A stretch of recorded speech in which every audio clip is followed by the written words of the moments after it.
En determinados círculos, la experiencia fuera del cuerpo se considera todo un logro, algo que nos coloca a un paso por encima del resto de los mortales, un poco más arriba en la escala psíquica, un poco más cerca de los límites de lo desconocido, cualesquiera sean.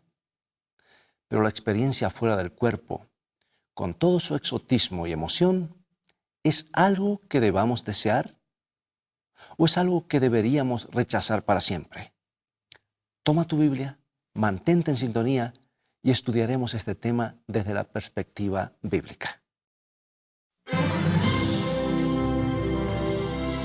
Está escrito. Declara el mensaje final de Dios para nuestro tiempo. Presentando al Cristo viviente como la respuesta a nuestras más profundas necesidades. Está escrito. Con el pastor Robert Costa. Hoy, la experiencia fuera del cuerpo. Alan Norman estaba trabajando en un cartel al aire libre en California cuando le sucedió algo muy extraño. Dice que de pronto fue llevado en forma astral a un enorme edificio blanco lleno de luz. En el centro había un trono resplandeciente.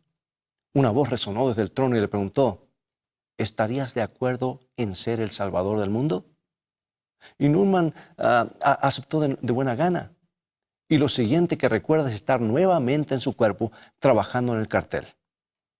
En otra ocasión dice que lo llevaron a Venus. Y tarde en la noche, en diciembre de 1967, R.D. Smallbridge dejó a un lado el libro que había estado leyendo, se dirigió a la chimenea y miró el reloj que estaba sobre la repisa. Eran las 12:05 exactamente. Él jura que de pronto una luz azul brillante descendió sobre él y se encontró en otra habitación rodeado por extraños seres semejantes a los humanos. Le dijeron, entre otras cosas, que Martin Luther King y Robert Kennedy morirían repentinamente en 1968. Y después de 2 horas de conversación con esos extraños seres, dice que fue transferido en el instante de nuevo a la sala de su casa en California. Aún estaba en pie frente al reloj y todavía eran las 12:05.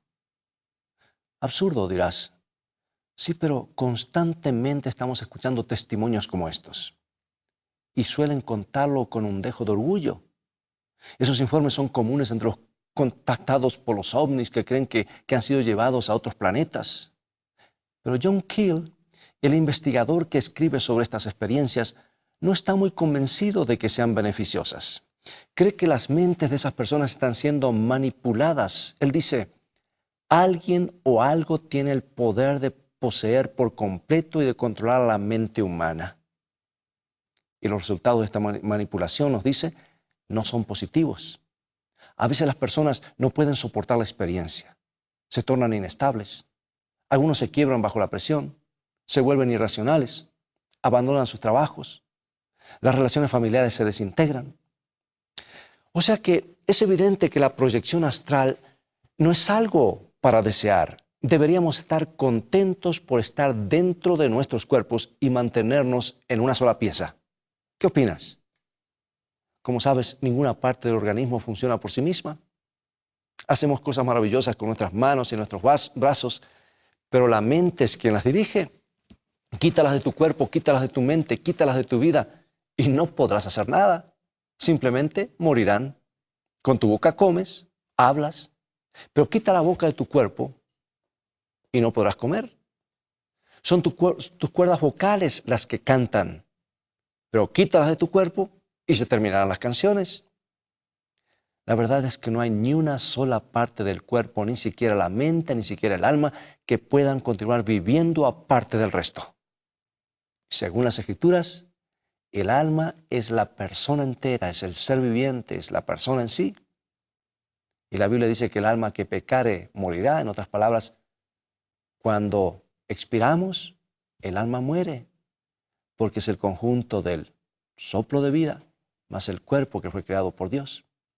Los pensamientos del hombre se detienen en el momento de su muerte. Es un tema que hemos estado tratando con frecuencia y en detalle en estos programas, y vamos a hacerlo nuevamente. Pero hoy, ¿sabías que el apóstol Pablo dice que la iglesia es el cuerpo de Cristo? Vamos al libro de Efesios, capítulo 1, versículos 22 y 23.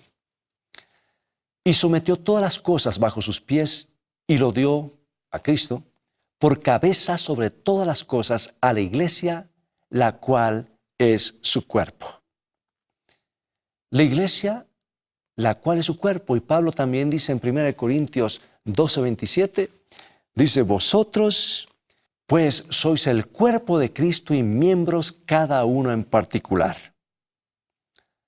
Algunos somos manos, otros somos pies, otros somos cuerdas vocales, podemos ser ojos, oídos o meñiques o pulgares, pero todos somos parte del cuerpo.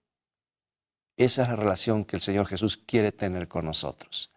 Y esa relación es esencial porque ningún pie, ningún pulgar o meñique puede tener vida espiritual en realidad si está separado de nuestro Señor.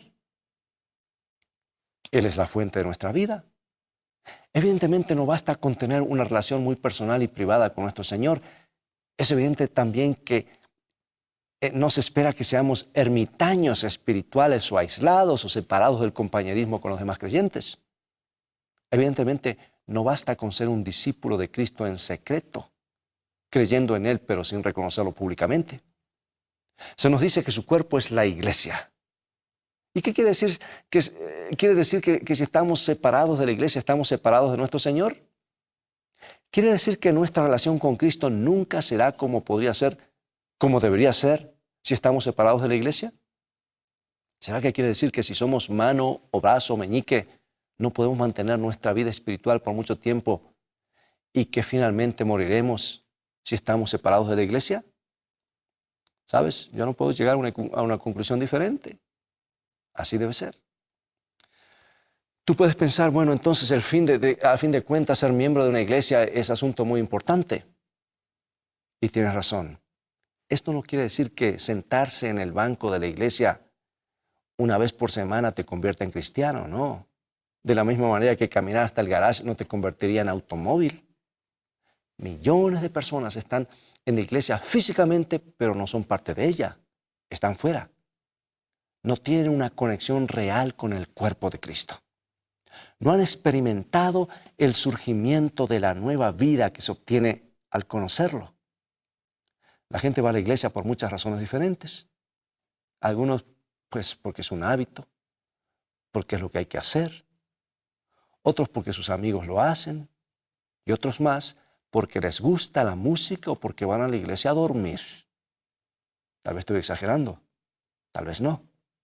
Pero hay muchas personas que van a la iglesia, pero son hostiles, aunque se cuidan de no manifestar su hostilidad. Y muchas son hostiles a Cristo. En su interior están llenos de rebeldía. Se sientan en la iglesia, pero sus corazones están en otro lugar. Pero me pregunto, si la mayoría de los que asisten a la iglesia no estarán aún buscando a Jesús. Todavía no lo han encontrado.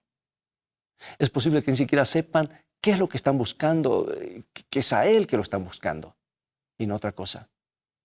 Pero sus vidas están vacías y tienen la vaga noción de que la iglesia es el lugar donde podrán recibir ayuda, y así debería ser. Yo pienso en la época de Moisés, cuando estaba guiando a los hebreos a través de un desierto muy hostil. Muchos tenían dificultades, verdaderas dificultades, y encontraron la ayuda de manera inesperada. Dios había sido muy bueno con su pueblo a lo largo de todo el peregrinaje. Nunca habían quedado sin alimento o sin agua. Los había protegido de los animales salvajes y de las serpientes venenosas. Sus vestimentas no se habían gastado en 40 años. Sus sandalias no se habían gastado. Sus pies no se habían ampollado por las largas caminatas ni por el calor. Aún su salud se mantuvo intacta en 40 años, pero eran tan desagradecidos que pronto se olvidaron de todo eso y comenzaron a quejarse. Y sus quejas eran cosas repetidas, no fue cuestión de una vez nada más. Y hasta acusaron a Dios y a Moisés de haberlos llevado al desierto para dejarlos morir allí. Entonces Dios honró su deseo, permitió que algunos murieran. Les quitó su protección y permitió que las serpientes venenosas los mordieran. No era el plan de Dios, no era el deseo de Dios. ¿Sabes una cosa, amigo y amiga? Es terrible estar sin la protección de Dios. ¿Recuerdas el caso de Job? En un solo día perdió todo. Por eso tú y yo no deberíamos atrevernos nunca a vivir más allá del cerco de protección divina. Es por eso que debemos estar dentro de ese cerco de protección, porque si estamos afuera, las cosas son terribles. Dios quita ese cerco y en un solo día pueden ocurrir muchas cosas. ¿De cuántas cosas problemas nos evitan los ángeles? ¿De cuántos accidentes? ¿De cuántas enfermedades? A pesar de que elegimos darle la espalda a Dios tantas veces. Somos muy parecidos a los israelitas. O sea, una cosa, Dios es paciente, pero finalmente va a honrar el deseo de cada persona. Y Dios no va a llevarte al reino de los cielos en contra de tu voluntad. Si tú quieres vivir para este mundo y seguir en este mundo y vivir en contradicción y separado de Dios, Dios finalmente va a honrar tu deseo porque respeta la libertad de elección. Él murió para que tú y yo seamos libres, aún con la posibilidad de elegir darle la espalda a aquel que pagó por nuestras vidas. Así que las serpientes atacaron a una buena cantidad de personas y las picaduras, las mordeduras produjeron inflamación y muerte rápida. Casi no hubo tienda que no fuera afectada. Y ahora en el campamento reinaban la confusión y el terror. Las quejas se habían olvidado, se apiñaron alrededor de Moisés y le confesaron que habían pecado contra él y contra Dios. Y comenzaron a rogarle que orara a Dios para que quitara las serpientes de su camino. Bueno, la historia es muy interesante. Dios dijo a Moisés que hiciera algo extraño. Le dijo que hiciera una serpiente de bronce, una serpiente semejante a la que los habían estado picando o mordiendo, y que la levantara en un poste para que todos pudieran verlas. Todo el que la mirara sería sanado. Eso es todo lo que tenían que hacer, mirar. Y obviamente no había virtud alguna en la serpiente de bronce, pero al mirarla estarían mostrando su fe en lo que Dios le estaba pidiendo. Y muchos la miraron y vivieron, pero otros se negaron a hacerlo. Querían una explicación y mientras esperaban que se les diera una razón, murieron innecesariamente. Muchos años más tarde, un hombre llamado Nicodemo llegó de noche para hablar con Jesús y Jesús le dijo que él, el Salvador del mundo, sería levantado ante los hombres como la serpiente había sido levantada en el desierto, para que todos los que la miraran pudieran vivir. Y hoy, al igual que en aquel desierto, hay quienes preguntan por qué deberían mirar a Jesús. Quieren saber el motivo. Y mientras esperan que se les explique las razones, mueren poco a poco y día a día. Y también hay muchos que se sienten poderosamente atraídos a Jesús. Quieren pertenecerle. Saben que la salvación solo es posible en Él. Pero, ¿por qué tienen que formar parte de la iglesia? Quieren tener una razón para unirse a la iglesia. Y mientras esperan que alguien les indique el motivo, desperdician sus vidas como espectadores mirando, pero sin conectarse jamás con el cuerpo de Cristo. Acompáñenme hasta los días de Martín Lutero. Cuando Lutero entró en escena, nuestro mundo había pasado por algunos siglos muy oscuros. Las escrituras solo estaban al alcance de los reyes y los muy adinerados porque todavía no se había inventado la imprenta. Y el verdadero evangelio de Jesucristo estaba oculto bajo los escombros de una teología distorsionada. Y fue Martín Lutero quien redescubrió la inapreciable verdad bíblica de que los hombres no se salvan por sus buenas obras, ni por largos peregrinajes, ni subiendo escaleras, ni por ninguna otra cosa que pudieran hacer. Somos salvos solo por la fe en la sangre de Jesucristo. Es por su gracia. El mundo tiene una gran deuda con Martín Lutero. Por casi 30 años, Juan Calvino predicó a Cristo y su cruz en Ginebra. Juan Knox, el valiente reformador escocés, unos cuantos puritanos ingleses, los protestantes de Holanda y de España y los hugonotes de Francia, los albigenses, los valdenses, todos llevaron la antorcha de la verdad desde Ginebra para alumbrar en la oscuridad de sus tierras nativas. Y también tenemos una deuda con Juan Calvino. Entonces llegó la imprenta. Lutero había traducido el Nuevo Testamento al alemán, Wycliffe y Tyndale lo tradujeron al inglés. Las tinieblas se estaban disipando, la luz de la palabra de Dios comenzaba a brillar. Ahora la gente común podía leer las Escrituras por sus propios medios. Juan y Carlos Wesley querían obtener el favor de Dios enmendando su conducta exterior, pero no encontraban la manera de subyugar la maldad de su corazón. Entonces Juan Wesley conoció a unos misioneros moravos a bordo de un barco y quedó impresionado por la calma fe y tranquila fe de esos misioneros cuando la embarcación casi fue destruida por una tormenta.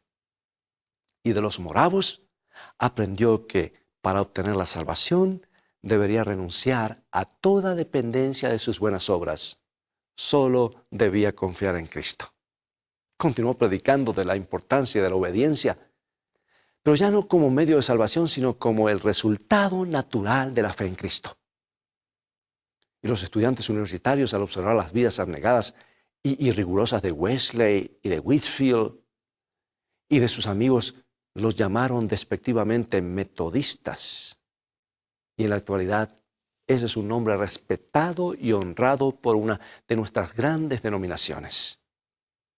Les debemos mucho a nuestros amigos metodistas. Si poco a poco la verdad comenzó a develarse, cada reformador hizo su contribución y Dios fue dando luz a medida que ellos podían recibirlo, y una a una las distintas denominaciones entraron en escena. Y quiero decirte algo en este momento. Resulta que los líderes de esas grandes denominaciones murieron y la mayoría de sus seguidores dijeron: esta es toda la luz que Dios nos reveló. Hicieron sus estatutos, sus credos, sus artículos de fe, y la gran mayoría quedó con solamente aquella luz que había sido revelada o que Dios dio a esos líderes, cuando Dios tenía más luz que entregar. Y yo sé que tú puedes decir: ¿por qué no dio toda la luz de una vez? Por la sencilla razón que cuando tú estás en un lugar oscuro y enciendes la luz, quedas como ciego. Y Dios no va a dar más luz que la que tú puedes recibir y estés dispuesto a caminar en esa luz. Y cuando, por ejemplo, Martín Lutero murió, sus seguidores trazaron un círculo alrededor de lo que Lutero había creído y enseñado. Lo llamamos credo. No hay nada de malo en trazar un círculo. Y tampoco un credo tiene nada de malo, excepto porque nos impide continuar recibiendo luz. Nos encierra en la comprensión de la verdad tal como fue aceptada en un tiempo particular, como una verdad parcial y aún incompleta de la Edad Media. Pero el sabio Salomón nos dice en Proverbios 4:18 que la vida del cristiano es diferente. Dice: la senda de los justos es como la luz de la aurora que va en aumento hasta que el día es perfecto. La verdad brilla cada vez más. Y si no comprendemos esto, perdemos mucho. Y pocos años después de la muerte de Lutero, nueva luz brilló en la senda de la cristiandad. Algunos de sus seguidores descubrieron la verdad del bautismo por inmersión y dijeron: aquí hay luz que no habíamos visto antes. ¿Debemos aceptarla? Pero la respuesta fue: Martín Lutero no lo enseñó, nosotros tampoco podemos hacerlo. ¿Te das cuenta del dilema? ¿Cómo harían para reflejar esa verdad quienes la habían comprendido con tanta claridad? Entonces surgió la Iglesia Bautista. Y Rogelio Williams, el fundador de Rhode Island, se convirtió en el gran campeón de la libertad religiosa. El problema recurrente es esa lamentable tendencia humana a depender del pasado, a aferrarse al pasado. Papá y mamá lo creían, decimos, así que nosotros también eso es lo que creemos. ¿Alguna vez escuchaste a alguien que razona de esa manera? Fue esa lucha por mantener viva la verdad y al mismo tiempo equivocadamente mantenerla estática lo que dio origen a tantas denominaciones. La gente ahora comenzó a poner los ojos en los líderes, en solamente lo que los líderes les enseñaron, en lugar de colocarlo en la palabra de Dios, que es una luz que va iluminando nuestro camino, que nos va enseñando nuevas verdades. Acuérdate que estaban saliendo de la edad oscura y Dios fue dando luz poco a poco. Así que todos los grandes reformadores de la iglesia, ellos querían seguir recibiendo luz, pero recibieron solamente aquella luz que estuvieron dispuestos a recibir cuando Dios tenía más luz, porque la vida del justo es como la luz de la aurora que va en aumento hasta que el día es perfecto. Y amigos, ¿recuerdas cuando los peregrinos salieron de Holanda para encontrar un hogar en el Nuevo Mundo? Su pastor John Robinson se vio providencialmente impedido de acompañarlos. Pero el discurso de despedida que dirigió al pequeño grupo, que fue tan notable que pienso que sería importante que escucharas un fragmento. Creo que deberías escuchar porque él entendía perfectamente lo que estaba sucediendo. Escucha, él dijo, os encomiendo a Dios y a sus benditos ángeles, dijo, para que no me sigan a mí, sino en seguir a Cristo. Si Dios les revelara alguna cosa por medio de cualquier otro instrumento suyo, estén dispuestos a recibirlo de la misma manera en la que recibieron las verdades de mi ministerio, porque tengo la seguridad de que el Señor tiene más verdad y más luz esperando para surgir de su santa palabra. Y él continuó diciendo, por mi parte, lamento tremendamente la condición de las iglesias reformadas que al presente no irán más lejos que los instrumentos de su reforma. Los luteranos no pueden ser llevados más allá de la visión de Lutero, y los calvinistas, verás, se aferran al lugar donde los dejó aquel gran hombre de Dios que no pudo ver todas las cosas. Es una desgracia que debemos lamentar, porque aunque ellos fueron luces encendidas y brillantes en su tiempo, no penetraron en el pensamiento pleno de Dios, y si vivieran en nuestros días estarían deseosos de abrazar más luz de la que recibieron en un principio. No hubiera sido posible, les recordó, que el mundo cristiano hubiera salido tan tarde de aquellas densas tinieblas anticristianas y que la perfección del conocimiento hubiera surgido de una sola vez. Pero desafortunadamente, las cosas no siempre son así. Es posible que las iglesias caigan de la elevada posición de lealtad a Cristo y a su verdad. Y yo no necesito decirte que muchos púlpitos han perdido su poder. Tampoco necesito decirte que esos púlpitos que una vez predicaron el auténtico evangelio de Cristo y toda la verdad bíblica, ahora entregan mensajes políticos y triviales. Púlpitos que una vez levantaron el lema la Biblia y solamente la Biblia, ahora se separan en la Biblia lo que quieren creer y lo que no. Púlpitos que una vez predicaron al Cristo como el Hijo del Dios viviente, ahora lo están presentando como un hombre sobresaliente y nada más. Y es evidente que todo va a empeorar, porque en el libro de Apocalipsis leemos acerca de Babilonia, que es un símbolo de la falsa adoración y las iglesias caídas que se han separado paso a paso de la palabra de Dios o no han querido andar en toda la luz de la palabra de Dios. Y lo que Dios ha revelado para este tiempo, Apocalipsis capítulo 18, 2 y 3. Ha caído la gran Babilonia y se ha hecho habitación de demonios y guarida de todo espíritu inmundo y albergue de toda ave inmunda y aborrecible, porque todas las naciones han bebido del vino del furor de su fornicación y los reyes de la tierra han fornicado con ella. No es de extrañarse que Dios inste a su pueblo con un mensaje de salir de ese lugar, a no mezclarse con Babilonia, a dejar de andar en parte de la verdad y parte del error. Apocalipsis 18:4. Salid de ella, pueblo mío, para que no seáis partícipes de sus pecados ni recibáis parte de sus plagas. Pero volvamos a lo positivo. La iglesia es su cuerpo. ¿Y cómo podemos encontrarlo? Aquí en el libro de Apocalipsis tenemos una pista muy clara que Dios la puso para que no erremos. Y lo describe en Apocalipsis capítulo 12, versículo 17 con estas palabras.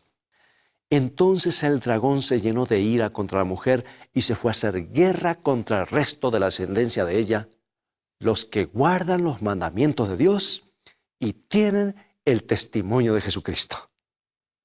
Y la pregunta es, ¿por qué Satanás está enojado contra el pueblo de Dios en estos últimos días? Porque ellos insisten en obedecer los mandamientos de Dios y porque persisten en aferrarse a su fe en Jesús. ¿Te das cuenta de lo que esto implica? Debe ser que esas características son únicas. Debe querer decir que algunos no estarán obedeciendo todos los mandamientos de Dios. Debe ser que la corriente principal en la adoración actual se está apartando de la fe en Cristo y la está sustituyendo con religión de hazlo solo, hazlo tú mismo. Esas son pistas. Y cuando encuentras la verdad, aférrate a ella.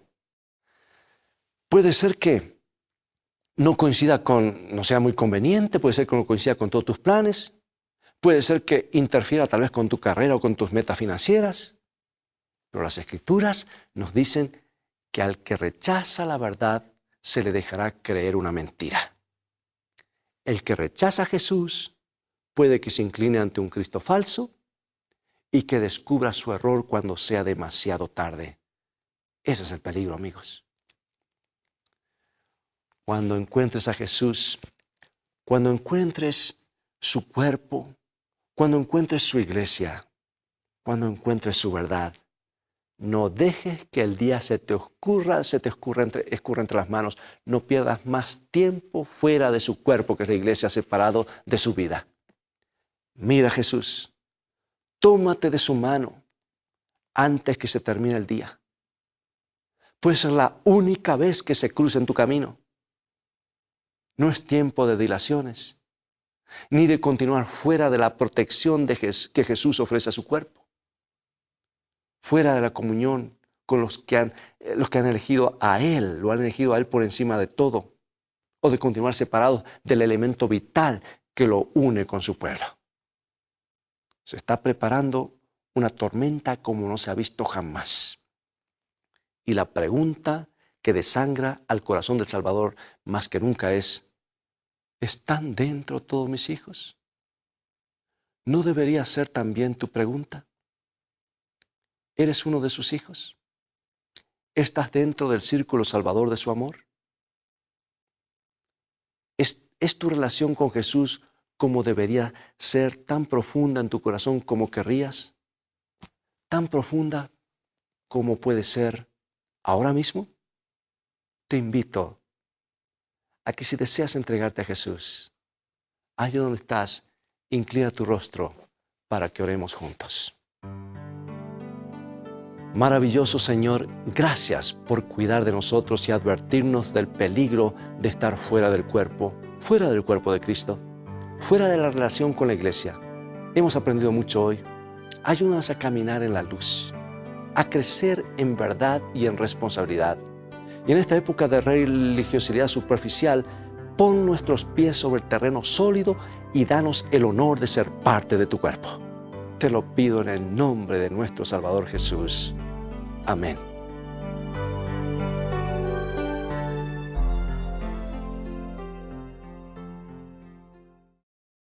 Bien, es todo el tiempo que tenemos por hoy. Ya ha llegado el momento de despedirnos. Te invito, sin embargo, a continuar estudiando los mensajes de esperanza de la Biblia. Visítanos si puedes en nuestro sitio de internet estaescrito.tv, donde encontrarás una variedad de materiales, estudios bíblicos que te ayudarán en tu caminar diario con el Señor. Dios te bendiga y te guarde, y recuerda, escrito está: no solo de pan vivirá el hombre, sino de toda palabra que sale de la boca de Dios.